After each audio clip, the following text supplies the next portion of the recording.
Bismillah, Assalamualaikum warahmatullahi wabarakatuh. Alhamdulillahirabbil alamin. Wassalatu wassalamu ala asrafil anbiya'i wal mursalin wa ala alihi wa ashabihi wa man tabi'ahum bi ihsanin ila yaumiddin. Gimana kabarnya anak-anak semua sore kali ini? Alhamdulillah baik. Kok nggak semangat? Ngantuk? Ngantuk apa lapar? Oh, dua-duanya. Oke, sebelum kita mulai pembelajaran pada sore kali ini, kita terlebih dahulu presensi ya teman-teman. Kita absen terlebih dahulu anak-anak untuk yang pertama Aditya, yang kedua Lintang, kemudian Muhas, Alia, Rahmat, Devi, Tafrihan, Abdur. Alhamdulillah kelas sore hari ini semua tanpa ada terkecuali yang izin. Alhamdulillah. Pembahasan materi kita pada siang hari ini adalah tentang peradaban Islam pada masa modern. Di sini nanti kita akan belajar bersama-sama tentang di mana masa kejayaan pada peradaban Islam dan tokoh-tokoh yang mempengaruhi peradaban Islam pada masa modern tersebut. Kita langsung saja pada materi, yaitu ada periode sejarah Islam. Di sini diklasifikasikan menjadi 3. Yang pertama yaitu pada periode klasik, yaitu masa kemajuan Islam pada tahun 650 sampai 1000 Masehi. Kemudian yang kedua yaitu masa disintegrasi, yaitu tahun 1200 hingga 1250 Masehi. Kemudian yang kedua yakni masa pertengahan, yaitu masa kemunduran 1 pada tahun 1250 Masehi hingga 1500 Masehi. Kemudian yang kedua yaitu masa 3 kerajaan besar. Di sini ada 3 kerajaan besar yang ada pada tahun tersebut, yaitu adalah ada Utsmani yang dari Turki, kemudian Syafawi dari Persia, dan Mughal dari India. Kemudian yang terakhir yaitu masa periode modern. Periode ini adalah masa kebangkitan Islam dari tahun 1800 Masehi hingga sekarang.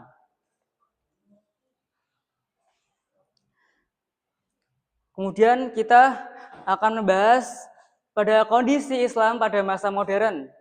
Di awal periode ini, kondisi dunia Islam secara politis berada di bawah kendali kolonial. Eropa mengalami kemajuan dalam ilmu pengetahuan. Penemuan mesin uap yang melahirkan revolusi industri di Eropa semakin memantapkan kemajuannya. Teknologi perkapalan dan militer berkembang pesat, sehingga Eropa menjadi penguasaan lautan. Bahkan satu demi satu negeri Islam jatuh kekuasaannya sebagai negeri jajahan.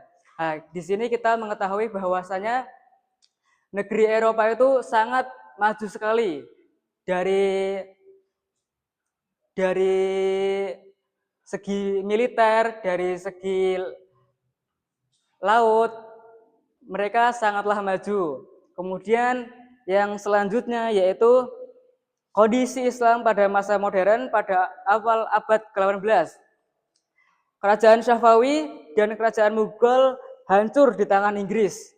Kekuatannya terakhir masih disegani oleh kerajaan Utsmani di Turki. Akan tetapi pada saat itu terus mengalami kemunduran sehingga dijuluki dengan The Sick Man of Europe, orang sakit dari Eropa. Kelemahan kerajaan-kerajaan Islam itu menyebabkan Eropa dapat menjajah negeri Islam dengan mudah. Sebelumnya, Bapak mau tanya dulu, kerajaan Syafawi tadi asal dari mana? Syafawi, ayo. Kalau di sini kan tadi dijelaskan Utsmani dari Turki. Kalau Mughal dari mana? Ya. Kalau Safawi, Persia. Oke. Kemudian yang selanjutnya yakni kondisi Islam pada masa modern. Pada abad ke-20 Masehi muncul kesadaran umat Islam terhadap kelemahan dirinya.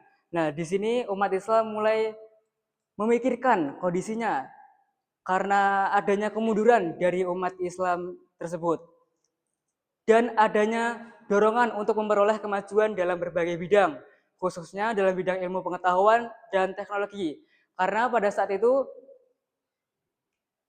dari barat sudah maju, sudah sangat maju dan umat Islam pada saat itu ketinggalan sangat jauh.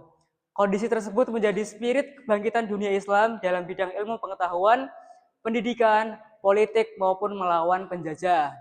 Usaha untuk memulihkan kembali kekuatan Islam dikenal dengan gerakan modernisasi atau pembaruan. Kemudian di sini ada beberapa faktor pembaruan Islam. Ada 3 faktor.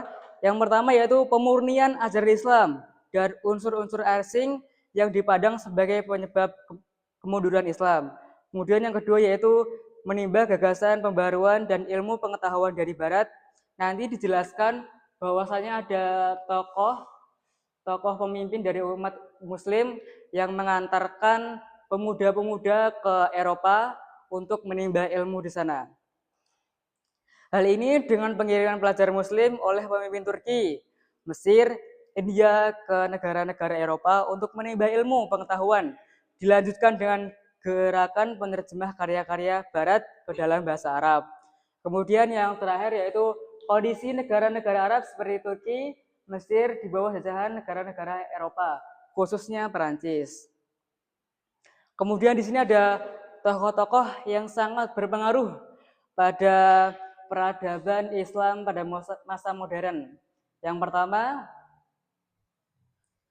ada Muhammad Ali Pasha, kemudian ada Rifa'ah At-Tahtawi, kemudian Jamaluddin Al-Afghani, kemudian Muhammad Abduh, kemudian Rashid Ridho, kemudian Sultan Mahmud II, kemudian Muhammad Iqbal, kemudian ada Kiai Haji Ahmad Dahlan, dan yang terakhir yaitu Kiai Haji Hashim Asy'ari. Sebelum kita membahas tentang tokoh-tokoh pada Islam modern, nanti Bapak akan memberikan tugas kepada anak-anak sekalian bahwasannya penjelasan tentang latar belakang.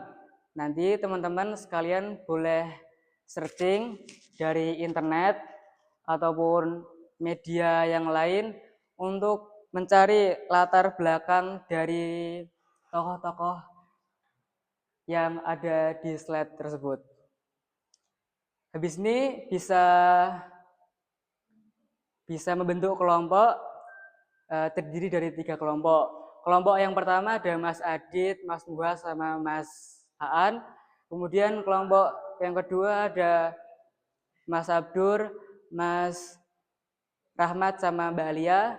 Kemudian yang terakhir ada Mbak Devi sama Mbak Lintang.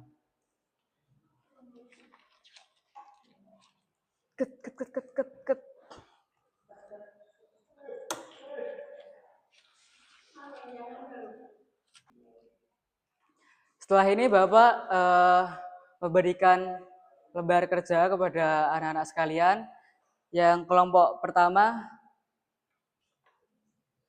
kelompok kedua, kelompok ketiga,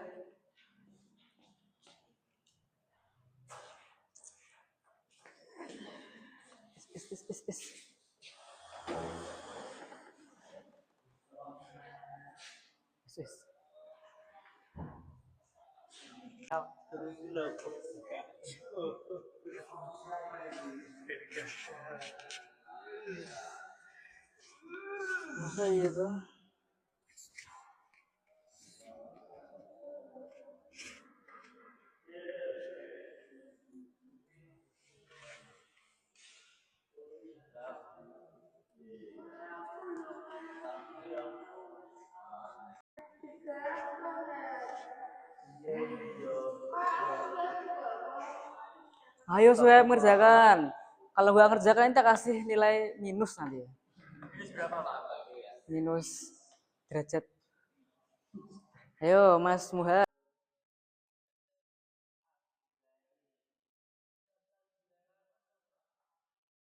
Ya Pak. Ya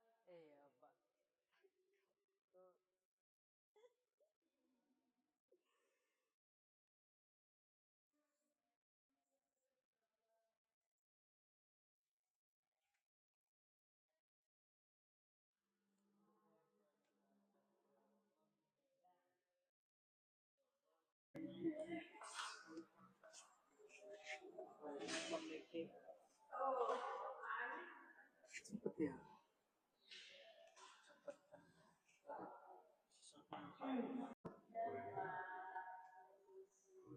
Ini tak kermoco nanti. Aku pun penuh toh. Mas Suhaib silakan baca materi.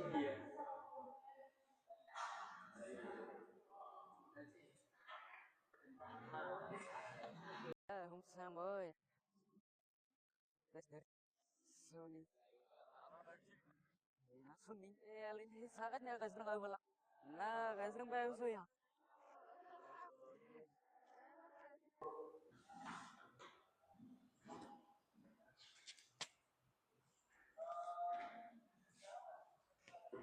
Ya sih, tak akan maju ya. Itu sih. Setelah ini silahkan perwakilan dari setiap kelompok untuk maju menjelaskan dari apa yang sudah dikerjakan. Dari kelompok berapa dulu ini? Kelompok satu. Silakan kelompok satu. Dari siapa?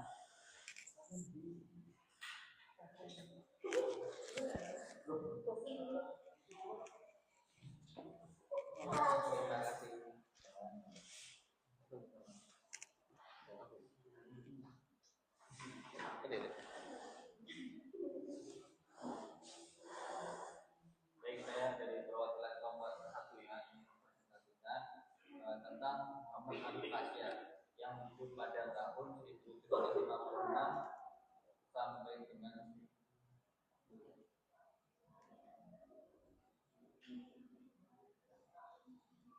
sampai dengan 1849 Masehi.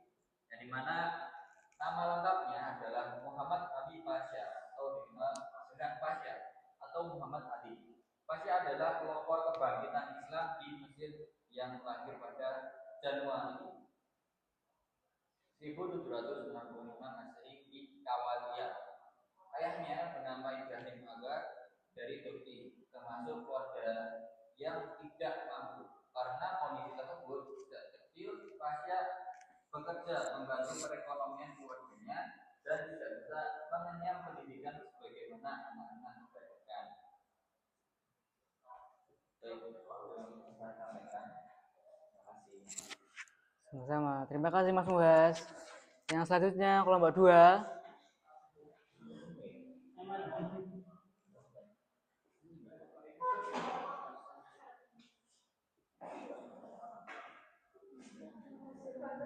Saya mewakili izin masuk dalam masalah.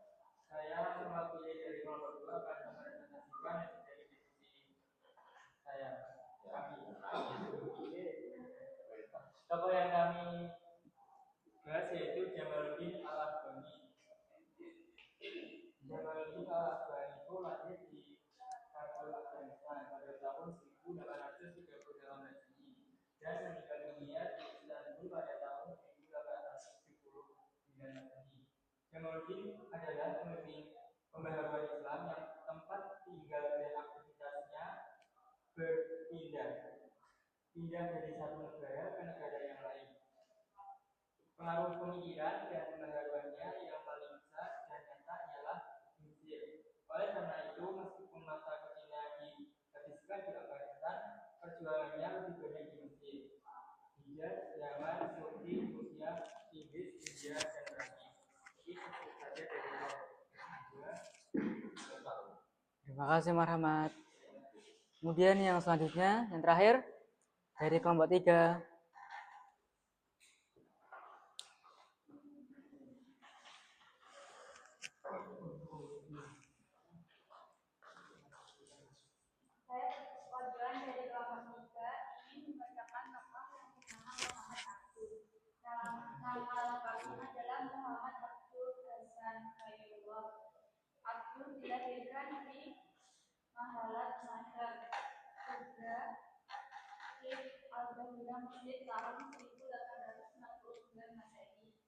masih keturunan Umar bin Khattab dari garis ibunya. Aku belajar agama ke Syekh Ahmad pada tahun 1862, kemudian melanjutkan ke Universitas Al-Azhar Kairo.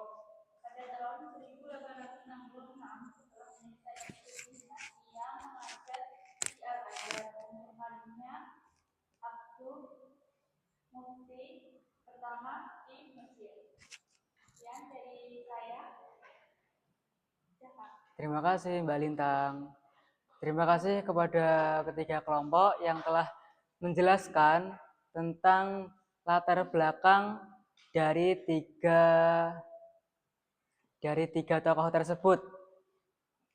Setelah ini, Bapak akan menjelaskan tentang pemikiran dari tokoh-tokoh yang sudah tertera di slide tersebut.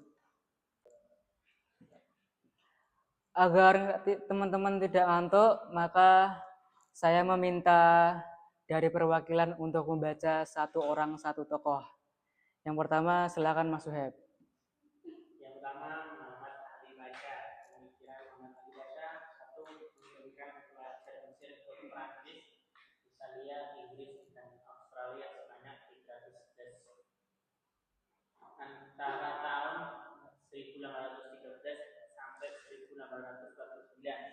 Yang kedua, dalam bidang militer, Ali Pasha mendatangkan seseorang perwira tinggi Prancis untuk melatih militer Mesir. Yang ketiga, dalam bidang ekonomi, Ali Pasha memperbaiki irigasi lama, membuat irigasi baru, menanam kapas, mendatangkan ahli dari Eropa, membuka sekolah pertanian. Yang keempat, dalam bidang pendidikan, Ali Pasha mendirikan sekolah modern dan memasukkan ilmu modern ke dalam kurikulum pendidikan. Ya, tadi ada berapa orang Mas yang diutus? Ya, terima kasih Mas Suheb. Kemudian pemikiran yang selanjutnya yaitu pemikiran Rifa'ah At-Tahtawi yang akan dibacakan oleh Mas Adit.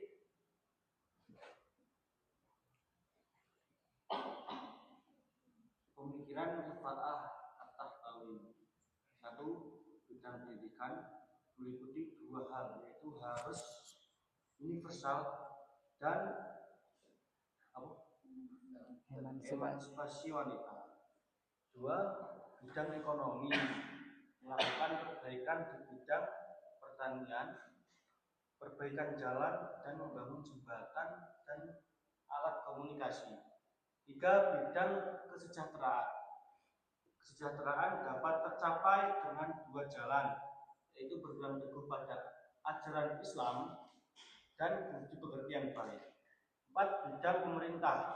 Pemerintah harus adil berdasarkan undang-undang serta harus ada 3 badan yang terpisah, yaitu legislatif, eksekutif, dan yudikatif. Terakhir, tentang cinta tanah air atau patriotisme. Tanah air adalah tanah tumpah darah seseorang, bukan seluruh dunia Islam. Ya, terima kasih Mas Adit. Tadi dalam bidang pendidikan harus meliputi dua hal. Apa saja Mas Adit?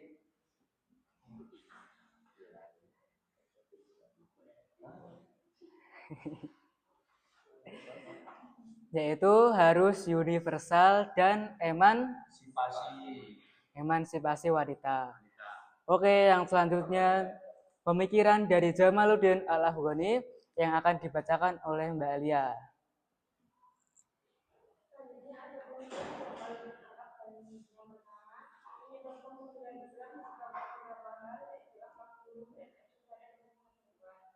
Terus yang kedua, memberikan tempat Islamisme, yaitu bahwa yang bertujuan bersatukan seluruh umat Islam di dunia.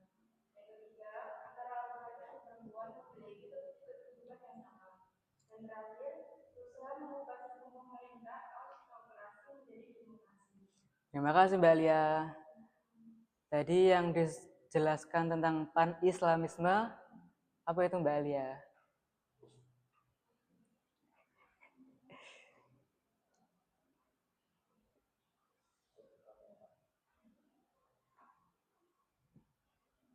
Islamisme yaitu orang yang bertujuan mempersatukan seluruh umat Islam di dunia.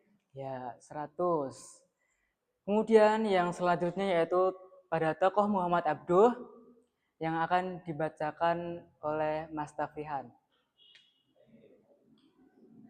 Muhammad Abduh. Demikian Muhammad Abduh, terutama dalam bidang pendidikan, menawarkan lintas disiplin ilmu yakni antara kurikulum madrasah dan sekolah, sehingga menghilangkan dikotomi antara ulama dan ilmuwan modern. Yang kedua, pintu ijtihad masih terbuka lebar bagi umat Islam. Ijtihad merupakan dasar penting dalam menafsirkan kembali ajaran Islam. Yang ketiga, Islam adalah ajaran nasional yang sejalan dengan akal. Yang keempat, kekuasaan negara harus dibatasi oleh negara yang bersangkutan. Nah, dalam pemikiran Muhammad Abduh, apa yang dijelaskan tentang Islam? Islam adalah ajaran nasional yang sejalan dengan akal. Oke, terima kasih Mas Tafrihan. Yang selanjutnya yaitu pemikiran dari Rashid Ridho yang akan dibacakan oleh Mbak Devi.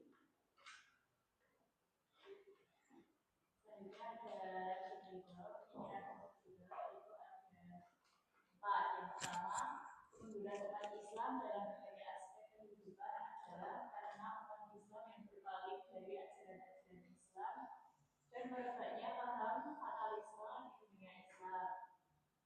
Yang kedua, ilmu pengetahuan modern tidak bertentangan dengan Islam. Yang ketiga, hukum-hukum fikih yang berkenaan dengan pemasyarakatan tidak boleh dianggap absolut. Yang terakhir, apabila umat Islam ingin maju, maka umat Islam harus terlebih dahulu mewujudkan persatuan dan kesatuan. Terima kasih Mbak Devi. Apa yang harus didahulukan untuk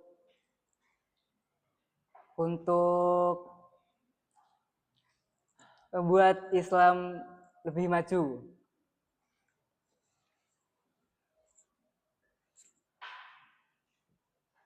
Ayo, apa jawabannya? Mungkin teman-teman yang lain ada yang bisa bantu? Oke, 100. Kemudian yaitu ada Sultan Mahmud II yang akan dibacakan oleh Mas Rahmat.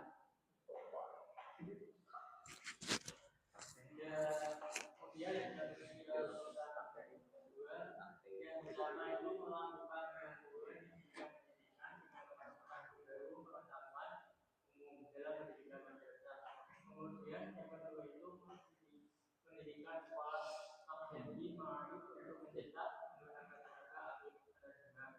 Yang ketiga, pendidikan sekolah pendidikan kedokteran, bidan dan teknik.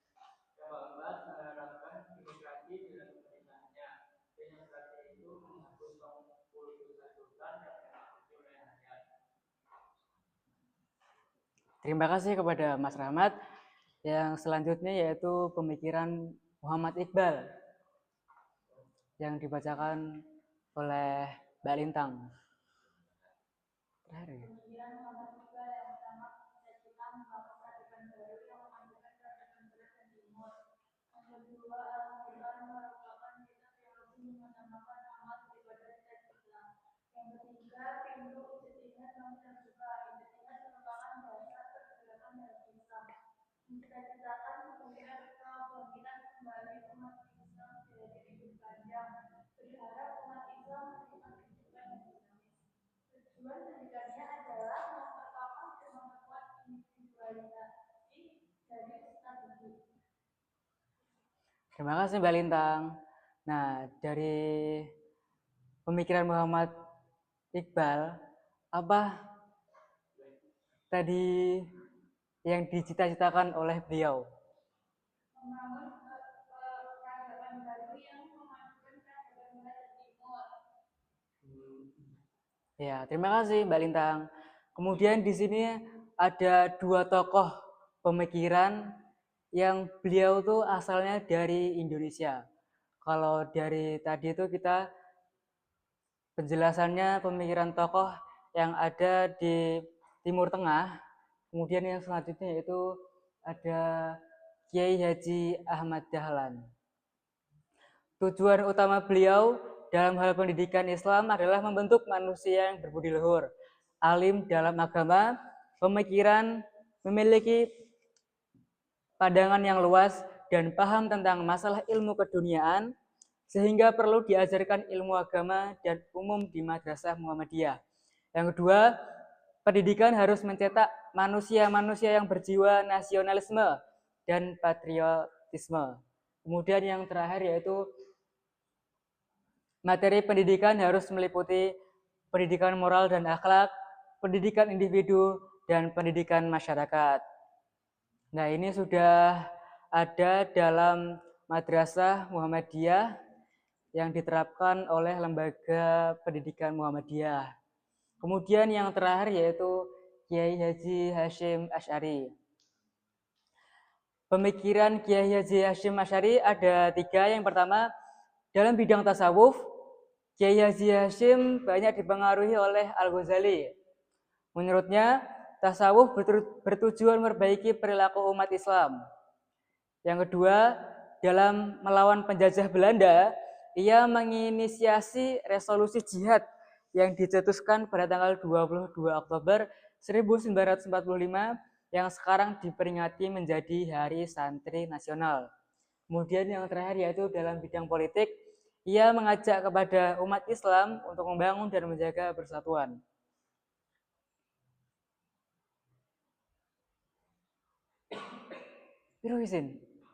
Izin. Nah, akhirnya kita sudah sampai yang terakhir yaitu pada poin hikmah belajar peradaban Islam pada masa modern. Nah, yang pertama yaitu dalam menguasai ilmu pengetahuan harus dilandasi dengan yang namanya agama, yaitu agama yang kokoh akan mengantarkan kemajuan umat Islam di masa yang akan datang.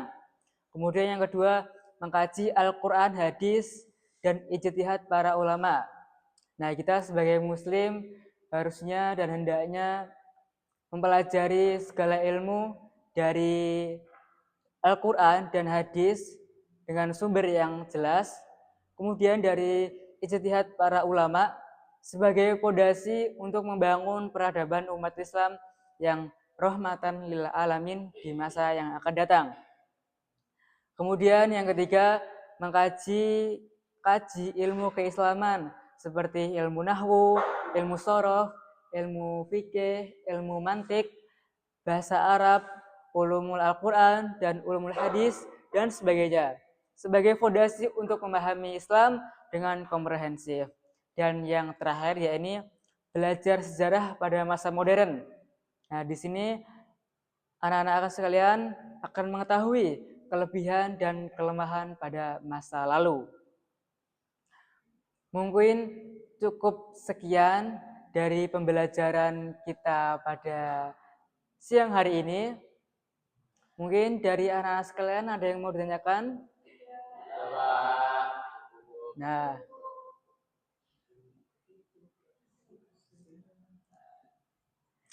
nanti setelah ini dimohon kepada anak-anak sekalian mempelajari materi yang akan disampaikan atau materi yang akan kita pelajari untuk minggu depan. Mungkin cukup sekian. Mari kita tutup dengan bacaan hamdalah summa kafaratul majelis. Alhamdulillahirabbil alamin. Subhanakallahumma wa bihamdika asyhadu an la ilaha illa anta astaghfiruka wa atubu ilaik. Wassalamualaikum warahmatullahi wabarakatuh.